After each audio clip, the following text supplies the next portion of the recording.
ಎಲ್ಲರಿಗೂ ನಮಸ್ಕಾರ. ಇವಾಗ ನಮ್ಮ ಅವಿನಾಶ್ ಅವರು ಮಾತಾಡಿದ್ದಾರೆ. ನಾನು ಇನ್ನೇನು ಜಾಸ್ತಿ ಮಾತಾಡೋಂಗಿಲ್ಲ, ಯಾಕಂದರೆ ಇವಾಗ IPLದು ಇವಾಗ ಫೀವರ್ ಸ್ಟಾರ್ಟ್ ಆಗಿದೆ. ಯಾಕೆಂದರೆ ನಾವು ಡಿಬೇಟ್ಗಳು ಮಾಡ್ತಾಯಿದ್ವು. ನಾನು ನೇರವಾಗಿ ಹೇಳ್ತೀನಿ, ಈ ವ್ಯಕ್ತಿ ನನ್ನ ಬಲಭಾಗದಲ್ಲಿದ್ದಾರಲ್ಲ, ನಾನು ಇವತ್ತು ಬಂದಿರೋದು, ನಾನು ನೈರೋಬಿಯಿಂದ ನಾನು ಬೆಂಗಳೂರು ಬಂದಿದ್ದೀನಿ. ಒಂದು ಪ್ರಶಸ್ತಿ ಸ್ವೀಕಾರ ಮಾಡೋಕ್ಕೆ ನಾನು ಬಂದಿರೋದು. ನಂದು ವಿಷನ್ ಏನಂದರೆ ಮಕ್ಕಳು ಬೆಳಿಬೇಕು, ಮಕ್ಕಳು ನಮಗೆ ಮುಂದಿನ ಭವಿಷ್ಯ. ಅದಕ್ಕೆ ನಾನು ಏನು ಕೇಳ್ತಾನೆ, ಏನು ನಮಗೆ ನಾನೇ ಒಂದು ಪ್ರಶಸ್ತಿ ಕೊಟ್ಟಿದ್ದೀರ, ಈ ಪ್ರಶಸ್ತಿನ ನಾನು ಏಕಲವ್ಯ ರಾಜ್ಯೋತ್ಸವ ಅವಾರ್ಡ್ಗೆ ನಾನು ಸಮಾನವಾಗಿ ಇದನ್ನು ಸ್ವೀಕಾರ ಮಾಡ್ತೀನಿ ಅಂತ ನಿಮ್ಗೆ ಹೇಳಿಕ್ಕೆ ಬಯಸ್ತಾ ಇದ್ದೇನೆ. ಇವ್ರದ್ದು ಒಂದು ಸಹಾಯ ಇದ್ದರೆ ನಮ್ಮ ಸಾಕು. ಖಂಡಿತವಾಗಿ ನಾವು TV9 ಇವಾಗ ಇವ್ರು ಇದೆಯಲ್ಲ, ಆ TV9 ಎತ್ತರಕ್ಕೆ ಇವರು ಬೆಳಿತಾರೆ ಅಂತ ನನಗೆ ಒಂದು ವಿಶ್ವಾಸ ಇದೆ ಅಂತ ಹೇಳ್ತಾ ಈ ಪ್ರಶಸ್ತಿಯನ್ನು ನಾನು ಇವತ್ತು ಸ್ವೀಕಾರ ಮಾಡ್ತಾಯಿದ್ದೇನೆ. ಸರ್, ನಿಮಗೆಲ್ಲ all the best.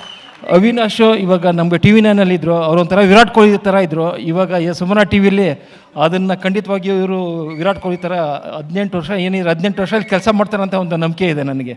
Thank you sir, thank you very much, thank you.